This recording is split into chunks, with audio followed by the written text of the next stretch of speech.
So what we see is that the disciples approached this problem, and of course they knew it was a problem, the possessed boy, approached this problem apart from prayer and fasting. Right? They came to the problem and they didn't pray, didn't fast, and it didn't work. Jesus said, that's little faith. And it's probably very easy for us to become hypocritical when we start thinking about this. Right? We think about the disciples and we say, are you guys crazy? You came upon this problem, this demon-possessed boy, and you didn't even pray? Right? You didn't even pray to cast out this boy? You came upon a situation that was beyond your control, and you didn't pray about it? Well, perhaps the disciples were thinking the way that we often think. Beyond our control. This wasn't beyond our control. We've been doing it a lot lately. Right? We've been casting out lots of demons. We're good at this. Or we can do this.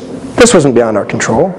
Well, of course, it turned out to be out of their control. But you see, they're thinking, we've been on quite a roll. We've been handling problems like this. This was no big deal. So you see, they didn't pray. They become self-sufficient. They sought to do it on their own. And if we really think about that, then we won't hypocritically judge the Pharisees, because that's the way that we approach problems a lot of times, isn't it? A problem which obviously is bigger than us, because all of our problems in some way are bigger than us. But we approach it without prayer. The principle here is that all human effort is powerless without the backing of the power of God, which we receive through prayer and fasting, the Bible says here. Without the backing of the power of God, everything that we're trying to do is beyond our control and will never accomplish anything. And so we need to really think about this. Let's turn to one passage in Psalms. Psalm 90, verse 17. Psalm 90, verse 17. The wedding text of my wife and I. Psalm 90, verse 17. Really impresses upon us this need to ask for prayer to reinforce our efforts. So the disciples still had to do something, but they should have been requesting prayer to reinforce their efforts. Psalm 90, verse 17 says, "And let the beauty of the Lord our God be upon us, and establish the work of our hands for us." And then it says it again, to show how important this is. Yes, establish the work of our hands. Because unless you establish the work of our hands, Lord, it's all meaningless. And we read the same thing in Psalm 127, right? Unless the Lord builds the house, those who labor do so in vain. In vain do they rise up early and all the rest.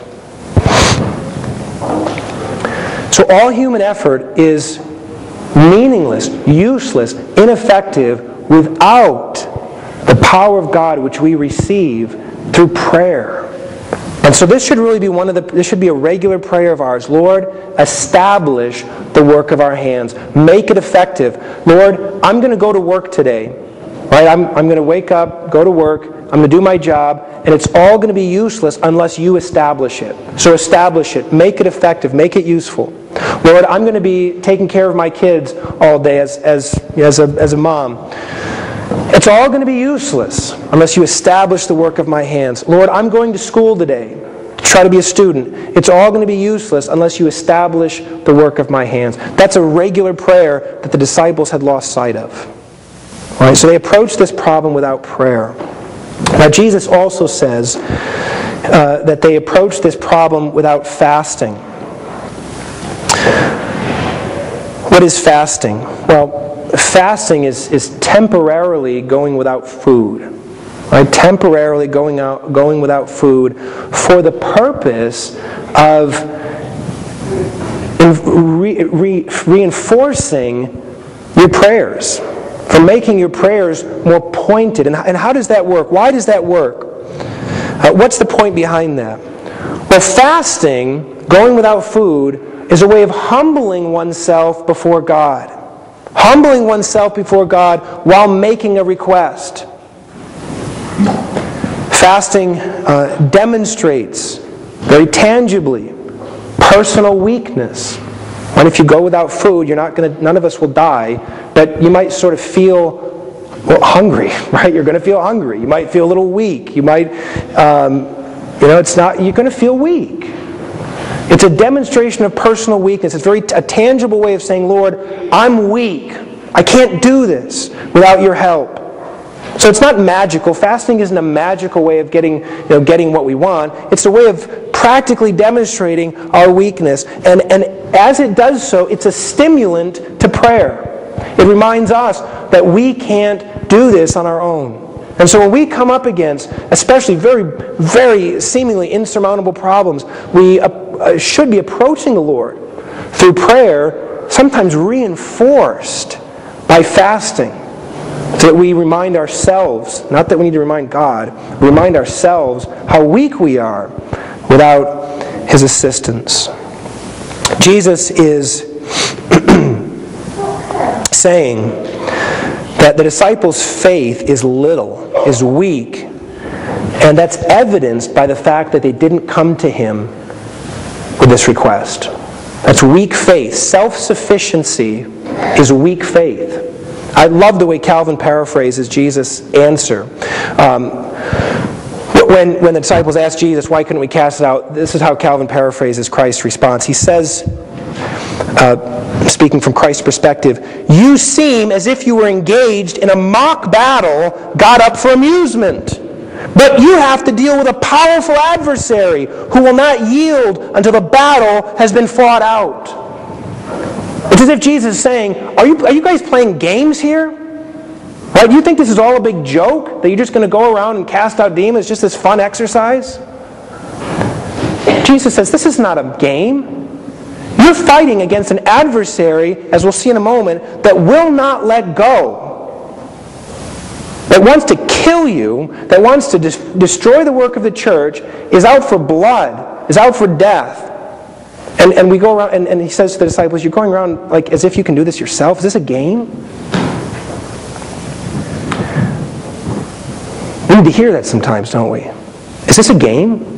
I ask myself that. Is this Christian life just a game? As if we don't have a real enemy? As if we're just going to go through our lives, just waking up every morning, doing our thing, going through our routine, offering up a prayer every now and then, going to bed and doing the same thing tomorrow? Is this a game? Jesus says this is little faith. This is weak faith to think that you can go through this on your own with an enemy that wants to kill you and defeat the church. So Christ says, you can't do this on your own. You need me.